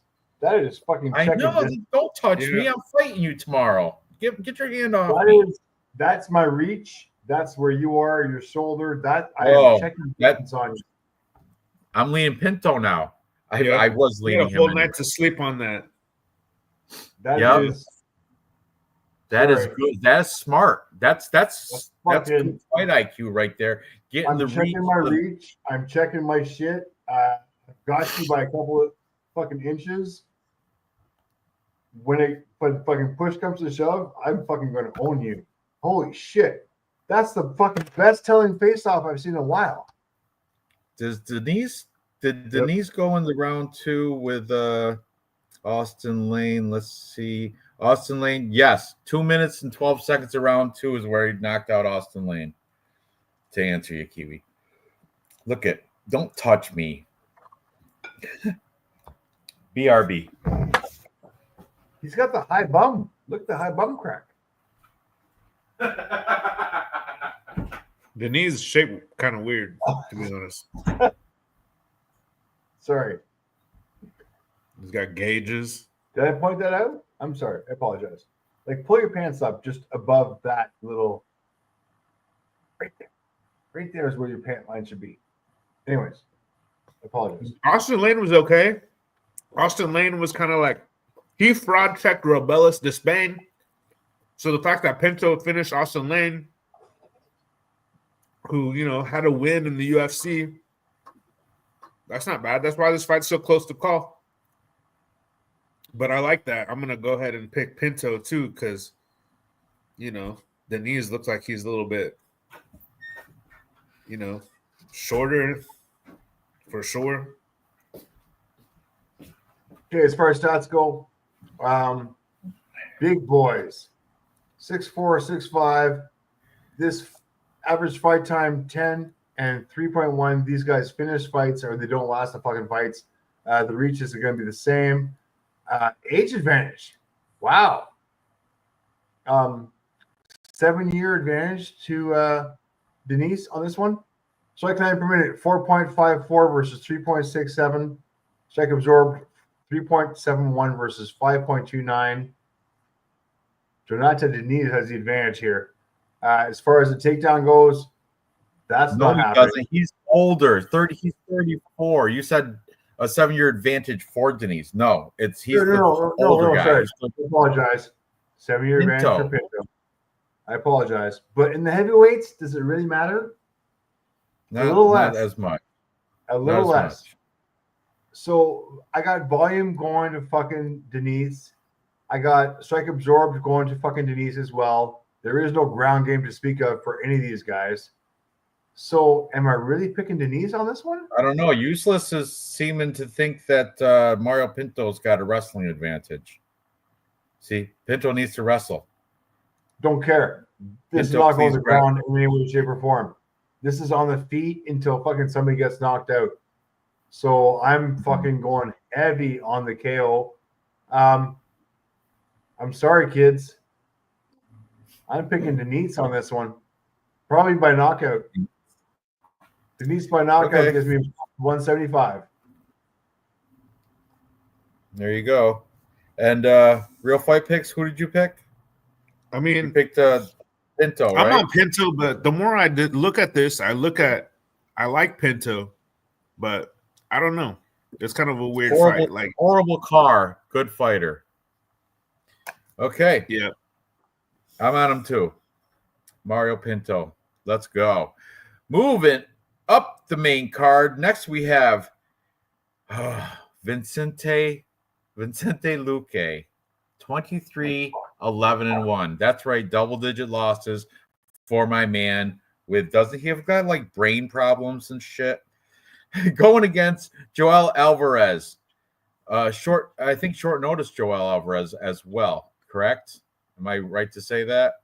Joel Alvarez 22-3, and he is a heavy favorite. Minus 500 on Tapology says -6, but I checked on before I started the show here. It was minus 500 on DraftKings. Disgusting. This guy, you can't even do nothing with that. But he will win here because, Vicente Luque, man, if you watch his weigh-ins, not his face-offs, his weigh-ins, his pupils look like freaking dots. And I don't know, he just looks like he's got brain damage. He looks all messed up. Like he looks out of sorts. It was weird. And just I was like, man, how can anyone pick him?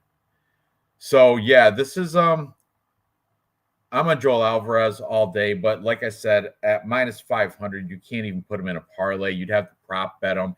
And I don't know if Vicente Luque how he's going to lose, but he will lose. I don't know if it's going to get ranked. Why is Joel Alvarez unranked? Is he El Finamino? That's I don't know. He's been somewhat active. He's coming off 3 back-to-back wins. 156. Known names. Drakkar Klose, Elvis Brenner, and Mark Diakese. They're all known names. He lost to Armin Sarukian. I mean, it's that the guy weight class. This is what it is. So he's coming in short notice with. That's right. He is moving to a new weight class. He's going up a weight class. This is why he's unranked. Right. And I think he's going to be better at this weight class because I think that was he was sucking weight too much for the lower on the weigh-ins. So this is because he doesn't have to cut weight for the first time in his fucking career. He's not cutting weight. Look at him. Oh fuck! He's huge. I know. That's what I'm saying. I think this is better for him moving up in weight class. Oh my god! Look at Luque. He looks like Cro-Magnon, man. He looks like something's wrong with. I don't know.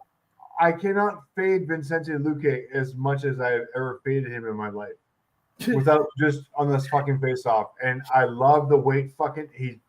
He's not cutting weight. He's coming in regular. I like all the things. All the things. Sorry, Lupe, it's your turn. I apologize. Real fight picks.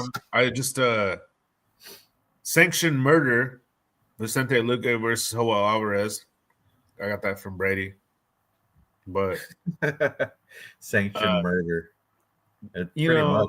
What happened was Vicente Luque fought Jeff Neal, and Jeff Neal hit him in the head and made his brain bleed. I was see what Kiwi said. I was thinking he looks a lot like Gabriel Miranda with the mustache and shit. Yeah. Joel Alvarez. It could be the same guy. It's crazy, bro. It's so crazy how they're letting doppelgangers on each other. They're doppelgangers. I'm telling you. They're NPCs. They're the same guy. All right. Sorry. Go ahead. I mean, everybody knows that this guy had a what do they call it that was on his brain? And they're letting him fight. You know, they pulled the fight hemorrhage, a subdural hematoma. Oh yeah, that's right. That's what it was. And they pulled Frankie Edgar from fighting on the bare knuckle. You know, they got to do the same thing right here, dude. I mean, I'm going to take, if I was a betting guy, which, you know, I do that, I would probably pick Joel Alvarez inside the distance, or fight doesn't go the distance.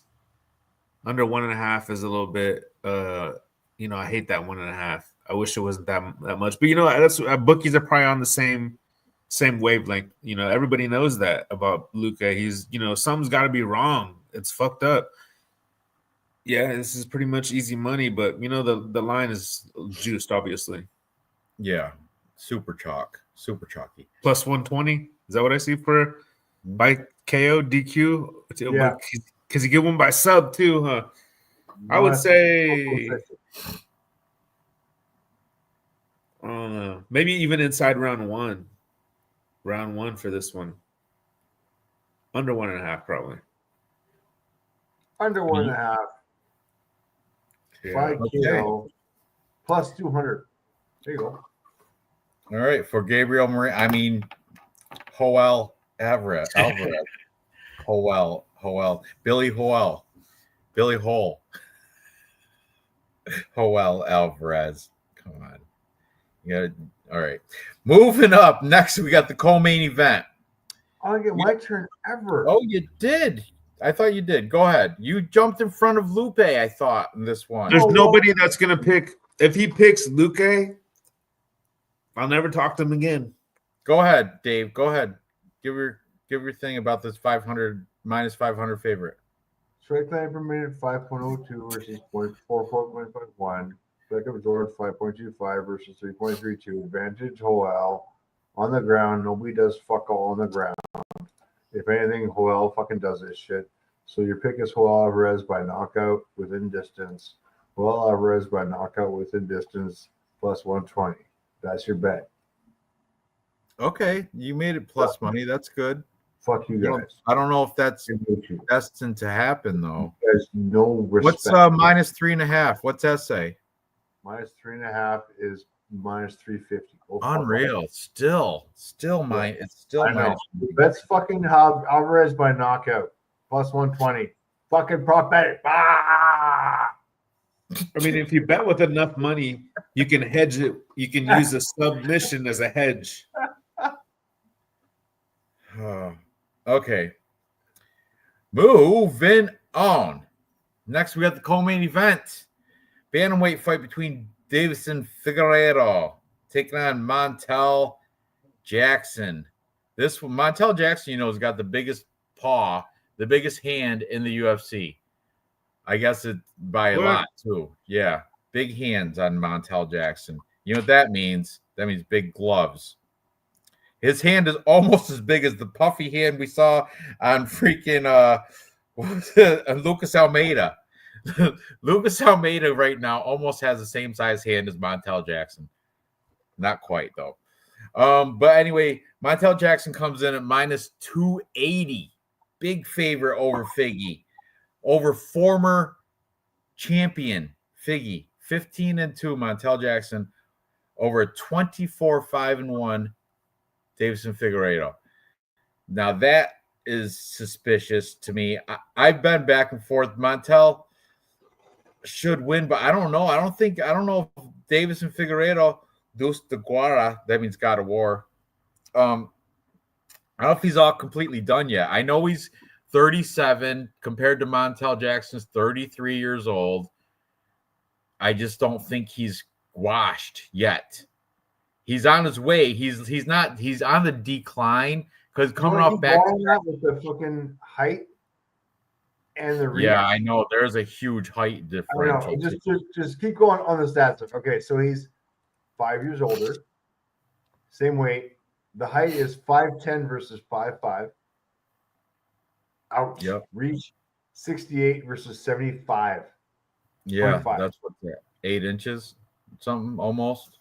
That's a lot. That's 4 inches per hand. 4 inches is a lot. That's what she said. Mm-hmm. Hopefully, for me. Anyway, so yeah, I want to take Figgy, but I don't think he's gonna win. I think Montel is probably Montel Jackson is probably gonna win, but I just want Figgy to win. Doesn't mean what you want and what's gonna happen is not the same. So I guess I'll go with Montel Jackson. You probably should. So Davidson's coming off of 2 losses to Corey Sandhagen and Peter Yan. Before that, which was over a year ago, he beat Marlon Vera. He beat Cody Garbrandt.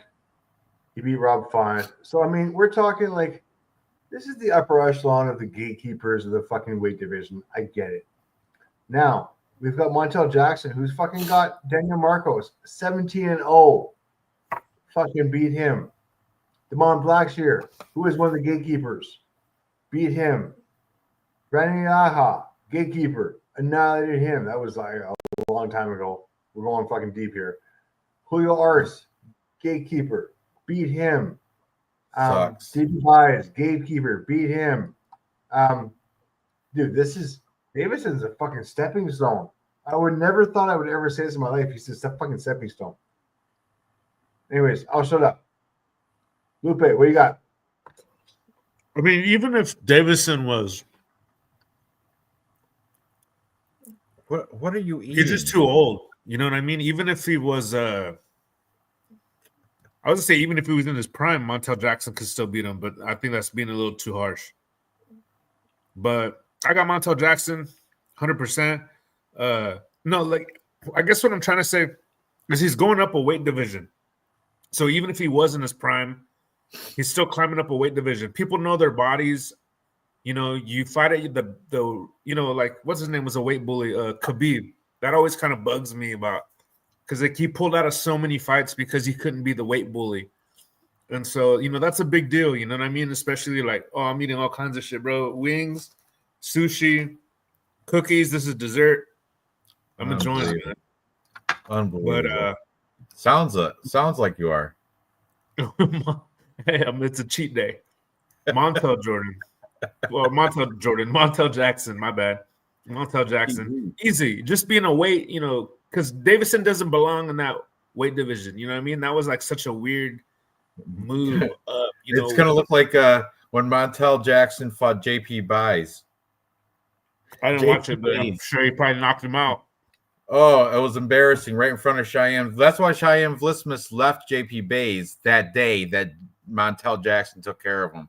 My heart broke. I think JP Bays was crying after the fight because he knew he lost his girl. It was bad. Then the next day, heart broke over at Are you okay? Nick's sick gym Extreme Couture shadow box in the corner by himself because nobody wants to train with him. Remember, we did the whole breakdown. I could write a story called Poor JP Bays. I could throw in Roman Delize would be in that. Yo. Oh, a whole bunch of crap. Poor JP. But anyways, yeah. Focus. I've already picked. I'm a Michael Montel Jackson. Me too. All right. All of us are. And we all just to slam this down. Height 5'5", 5'10", reach 68, 75. Advantage Montel. Age 87, 92. Advantage Montel. Strike 9 per minute, 2.82 versus 3.22. Montel advantage. Absorbed 3.64, 139. Montel advantage. Takedown average 1.69, 3.24. Advantage Montel. Submission average, okay, 1.4 versus 0.4. That's the only thing he fucking loses on. So Montel all day long. As far as the stats go, I mean, I realize that Davidson's got the experience and has the and then. I get it. Look, if you really want to bet it, inside the distance as well, Davison will not last. There's no way. You know what? That is a fucking good fucking bet. He's too little. Let's have a look at that. So we're all on Montel Jackson. He's minus 334. Cool. By TKO, plus 250. By decision, plus 110. He could finish him, though. So, I mean, I like these two props, plus 110, plus 250. But those are my bets right there. Because the money line, 334, a little bit steep unless we run out of parlay options. Davison should fight, what's his name? Henry Cejudo. Oh! That would be a good one. I'd still pick. I pick Davison. He's got to fight an aged out veteran, Davidson. Yeah, exactly. That's what he pretty much is. Montel Jackson is not an aged out veteran. Montel Jackson is up. Yeah. So those are our picks. Yep. All right. So finally, the main event. We've got Charles Do Bronx Oliveira taking on Matus Gamrot. And isn't Matus Gamrot coming in short notice for somebody? Yes, he is. Yeah, who is it? Rafael Fiziev or somebody? Oh. Yeah. Yes. Rafael Fiziev got injury. So in pops in Matus Gamrot, who is actually a slight favorite over Do Bronx. Am I reading that right? Did I write it down wrong? No, that's right. That's right. Just by a little bit. That is right. You know what? Because the records. Matus Gamrot comes in with a record of 25-3, where Charles Oliveira has a double-digit losses. He is 35-11.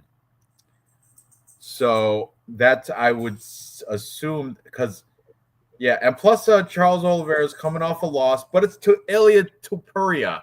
So, I mean, undefeated Ilia Topuria, of course, you know. Before that, he beat Michael Chandler, who Michael Chandler now has been looking like, seems like everybody's beating him, right? He lost to Armin Sarukian. He's been win-loss, you know. He beat Benil Dariush, and before that, he lost to Islam. But his losses are to top tier. Armin, like Islam Makhachev, Armin Sarukian, and Ilia Topuria. That's top tier. You can't get better than those three. Those three are the you know, the top echelon of the division. Now, Matus Gamrot, he's coming off a win event against Ludovic Klein, unanimous decision. And that it was a unanimous decision, and he did win by decision, but that was a little too close for comfort, in my opinion. He lost by split decision to Dan Hooker before that, and then he was on a little bit of a run where he beat RDA, Rafael Fiziev, but Fiziev also got an injury that fight too, so leg injury, so there's that.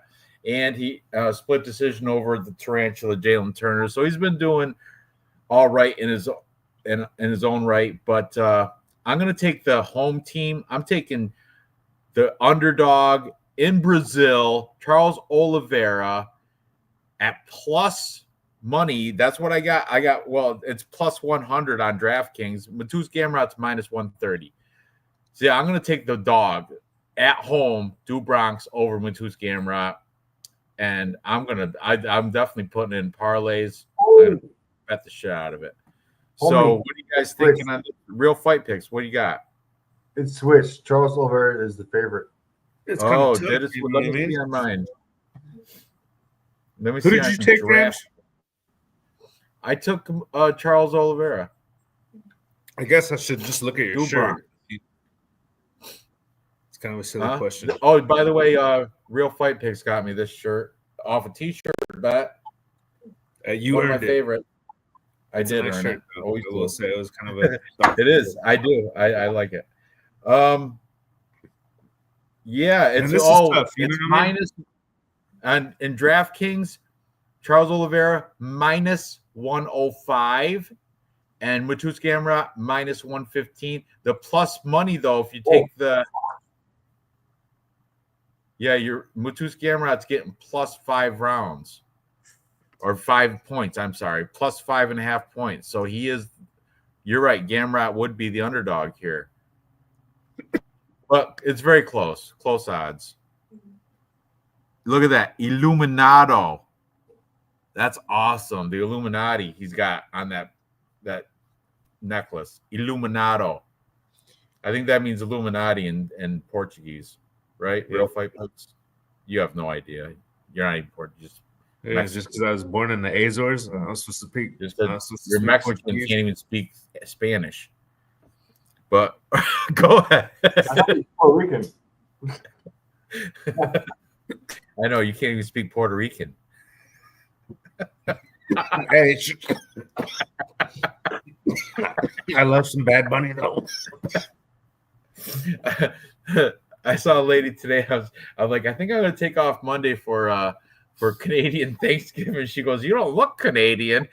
Like, what's that look like? What's a Canadian look like? Wow. Oh. Anyways, all right, this is tough because going out to Oliveira in Brazil. I think not. I agree, Kiwi. That's why I'm taking the home team here. Do Bronx. Look they love them there too. They love face off. Look at that face off.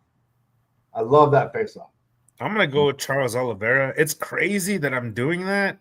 What's being said behind that flag? Hold on. And then they almost kiss.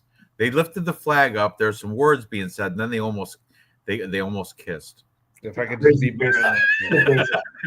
watch it again, Dave. If you don't believe me, go ahead. Don't be homophobic. Look at them. Illuminato. Oh, look, they right there is Eskimo kisses. Nose rubbing noses like the Eskimos. Look, what you want to make out? You want to go? You want to go? You want a butterfly kiss now? Okay, man. Okay, after. Oh man. All right. So I know they fist bumped, they kissed. No joke. I swear, I know. I was pointing it out. Ugh. Look, you see, I see it. I love it. I love it. Anyway, what are you guys doing? Real fight picks? Taking Gamrot? Favorite? Dude, I don't know. I kind of want to, honestly, like the Polish fighter in Brazil, the main event.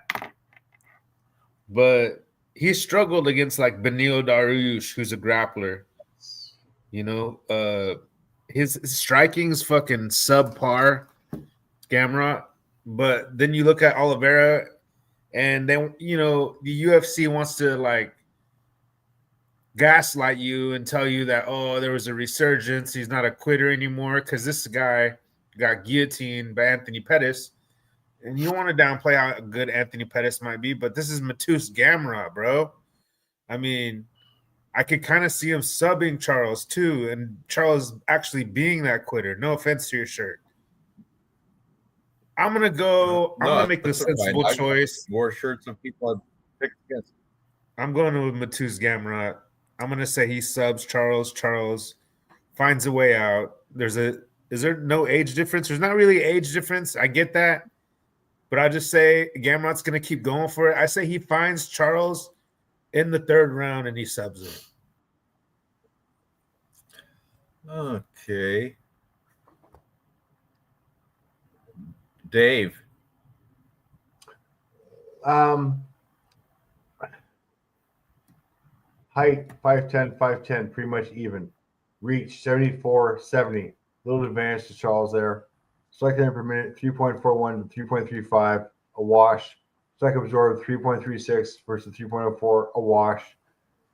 Takedown average with a grain of salt 2.23 versus 5.33. Takedown defense 90 versus 56.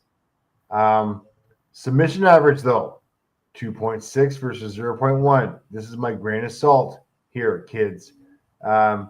Take these stats according to what they are. Mateusz Gamrot lost to Benil Dariush? Yeah. Okay. And MMA math, I think Charles Oliveira beat him, didn't he? He did. Oh, didn't he? Was I there live to watch that at USC in Vancouver? Oh, yes, I was. I did watch that fight live. That's right. That's right. Didn't you give Blake Builder a hand job? Yes, I did give Blake Builder a hand job. It was no fucking team. I was like, it was ugly. It was ugly. Regardless. Hey, Mateusz never been subbed though. He's never been subbed, by the way. And I don't think Charles matter. It's not going to go to sub. Charles Oliveira is going to be able to ground and pounded Benil Dariush too. He ground and pounded him. Round one. Fuck out of him. GNP. Benil Dariush and his gray streak in his hair. Yeah.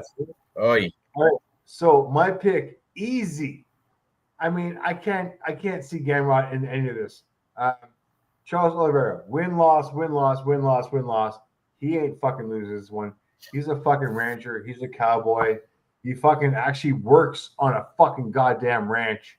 Charles Oliveira, minus 125. I love it. When he was in Dubai, he was walking tigers. Yeah, gotta love that. True. Everyone walks tigers in Dubai. Now, everybody's favorite part of the show is when we make our plus money junkie parlay. Our plus money junkie 3-leg parlay that we all agree upon. So let's find this plus money parlay. Kicking back to the beginning, I'm going to say everybody that we're in agreement with, and then I'm going to say why we can't use them. Luan Lacerda, we can't use him because he's minus 250. Julia Pilastri, can't use her because she's a her. That's horrible. Stuart Nichols minus 120. That's a possibility right there. Okay. Beatrice Mosqueda, she's chalky and she's female. we don't use girls in our 3-leg parlay. We learned that lesson the hard way. Even though we've tried 3 times, we've learned every time. Every time we put a girl in, it loses. Every time. We're all in agreement in Thomas Peterson, but that one, boy, Vitor Petrino, that one's dirty. That one, I mean, I'm gonna play it on my own, but I don't want that for our 3-leg. He's just he's too much of an underdog, Thomas Peterson. I do think he's gonna win though. So moving up, we're split. I got a t-shirt bet against Barry McCockiner for I'm taking Clayton Carpenter. He's taking Phil the Ho. Jafel Phil Ho. The pastor. The pastor, Phil Ho. Pastor Phil Ho. We might as all take Michael Aswell. We did, and he's minus 160. And Dave told me to put a star by that one. So that's making our parlay. It's already done. It's in there. We're all on Ricardo Ramos. He's minus 210. That's possible. Dave is taking Yanada Denise, where me and Barry, we're on Mario Pinto. Skip. We're all on Joel Alvarez, but he's minus 500. Too much chalk there. We're all on Montel Jackson, minus 280. A little bit too much chalk there. And we don't include the main event. We're not in agreement anyway because Barry McCockiner is taken with 2 Scamrock. So, looks like it's going to be Aswell, Hamosh, and Stuart Nickel. Does that sound good, guys? Clayton Carpenter or Stuart Nickel? Take your pick. So, no Montel Jackson, obviously. All right, so we've got Stuart Nickel or Ranch, Plantation. Same shit. I mean, that's rough because I got Phil, but what do you like, Dave? You like Clayton Carpenter better than Nickel? Honest opinion. 50-50. I like Nickel because he's plus money. Clayton Carpenter versus Phil Aho might be a little bit sketchy. Whoever knows. I'm kind of like Nickel, Aswell, Ramos plus 320. That's not. Yeah, that's our thing. Nickel, Ramos, and Aswell. That's because Barry didn't pick Carpenter anyway. I got a t-shirt bet with him for that fight. Yeah, but I mean, god damn, we don't have many choices. Right, it's a chalky card. We do have other choices. We could always put in plus money Thomas Peterson. We're all on him. Luis Lacerda's minus 250. That's playable. That's a further bet. That's the next bet. This is our plus money junkie parlay, and then afterwards you can prop bet where the fuck you want. I'm gonna, but let's do our plus money thing. I mean, I don't hate Nickel, Thomas Peterson. Ramos plus 320. Hold on, I was in the middle. 25. 25 makes 109. 1 second. Let's fill out the rest of this card. Fuck you, Petrino, dude. That motherfucker lost to a lame, old, broken. Couldn't win a fight against some guy who broke into his house as a transient. Anthony Smith. And he's gonna fight a fucking boxer. Petrino, I know. I think he's fraudulent. I think that's why I think Thomas Peterson's gonna train right through him. I'm gonna throw Peterson. No, but not really. I told you. I think he's gonna boring smother cover wrestle fuck him. Top control for 15 minutes and win a sloppy, boring decision. That's when you go out and smoke a blunt. All right, let me put in this full card. This full card bet. And then I'll do the 3-leg. Shit.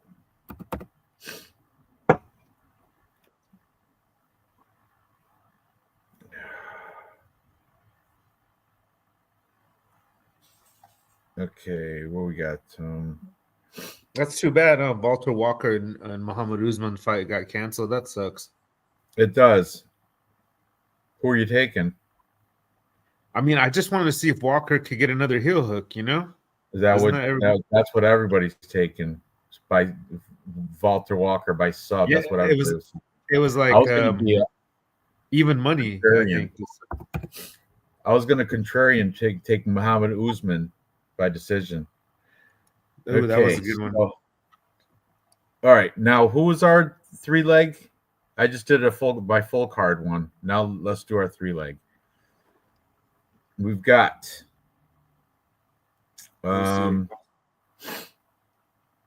it was Nickel,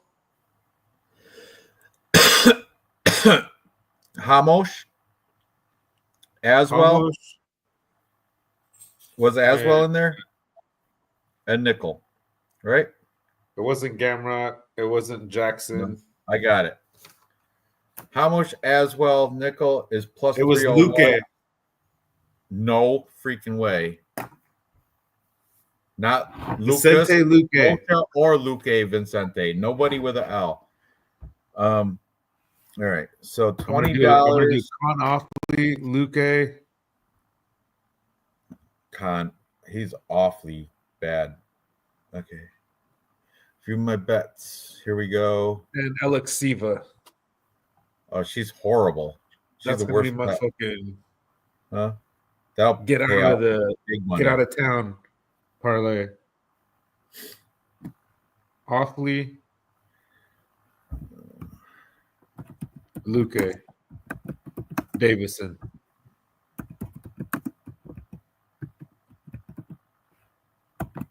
Plus 38,758. Let's go. Oh. That's fucking stupid. Plus 38. What'd you just pick all the underdogs? Huh, Dev? You know what I mean? Or MMA Jesus. Come on now. 20 wins like $7,000, boy. I got it. Oh shit. I'm sorry. Sorry, right. Dev. Here's our 20 donkey parlay for the show. I should have put a space between Ricardo and plus 301, but that's our official for the show. Cash it, lock it up and cash it in. What's the official? Right there, the official. I posted it. Now I'm going to do. I was thinking of what the niche parlay for me is going to be, and it's going to be. I'm doing an anti-Brazilian parlay. Because I know there's a lot of Brazilians. I think every fight has a Brazilian in it. Every single fight has a Brazilian in it. But I'm doing like a 4-leg and like opposites. And that's going to include. I'm not there. Hang on. Wait for me. Okay. You're gonna use Karolina Kowalski. What? No, I'm not. Kovalev. What's her name? Karolina Kowalkiewicz.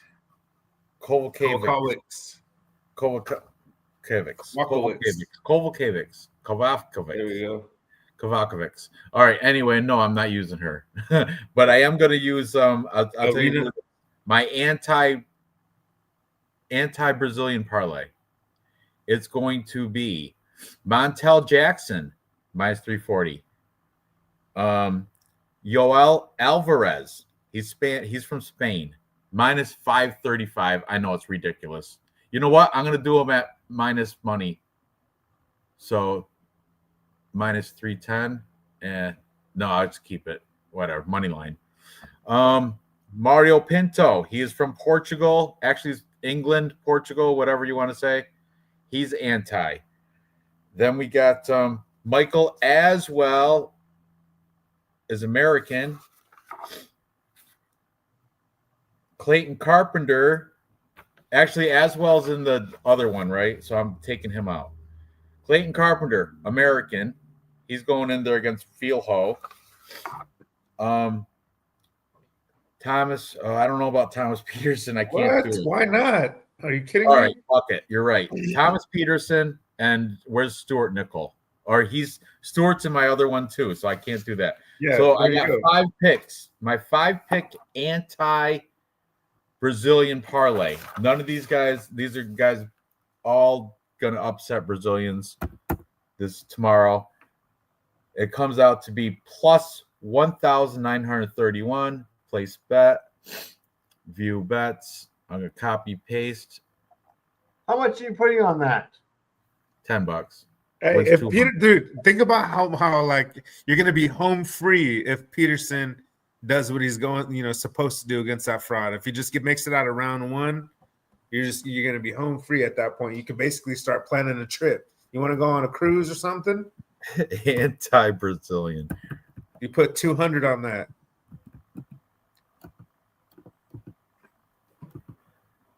No, I'm just joking. Brazil parlay. But seriously though, if Peterson wins, I mean Clayton Carpenter, you're gonna be feeling good. If Pinto, it's a big possibility. You'll probably be feeling good at the walkouts. Montel Jackson. I mean, come on, that one's like a free pick. Yeah, this is Joel Alvarez, another free pick. You could actually probably take that off. All right, you assholes. So you might stub his toe. Well, there's my niche one. You guys can do your niches, whatever. But that's my anti-Brazil parlay. Montel Jackson, Joel Alvarez, Mario Pinto, Clayton Carpenter, Thomas Peterson. Yep. F the Brazilians.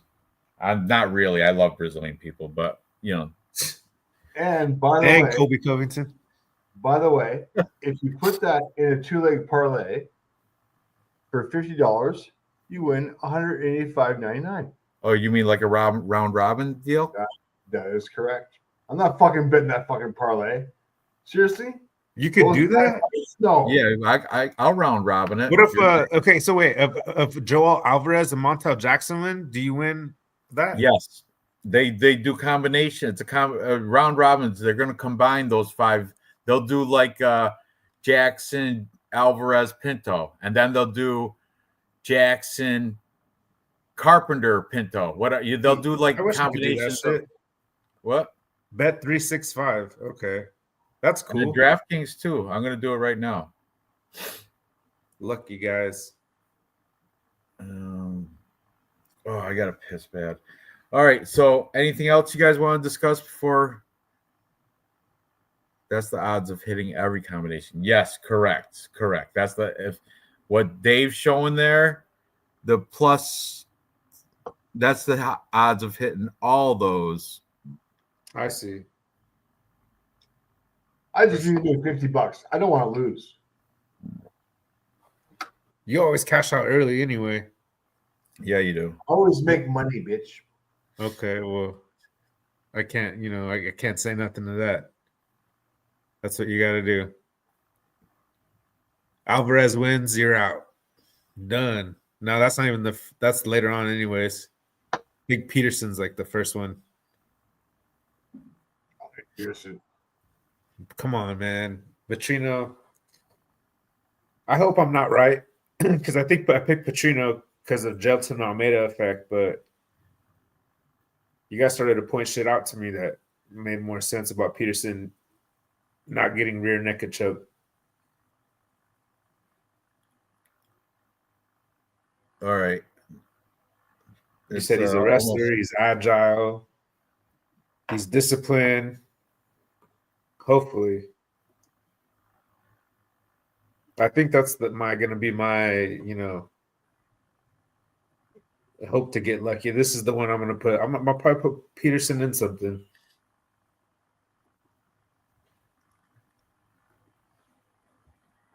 What do you think, Kiwi? Are you with me, bro, or are you a Vitor Petrino guy? You didn't really, I was kind of waiting for you to pipe up. I was waiting. I was on the fence. You were going to be kind of like my lighthouse. All right, guys. I got to, it's almost witching hour. I got to go. But next week is De Ritter versus Allen. I was glancing at it a little bit earlier today, which would be pretty good. One last call. Are we on Lucas Rocha or Stuart Nickel? I'm on nickel. Is that the one I got I got a t-shirt bet, don't I? No, that's Clayton Carpenter, but I'm on nickel for No, sure. we're on nickel because of his accolades. We'll see about he's this in our 3-legger. He's in this one right here. 2015 no gi, bronze. He should have got the silver. You know what I mean? What's going on with that? Yeah.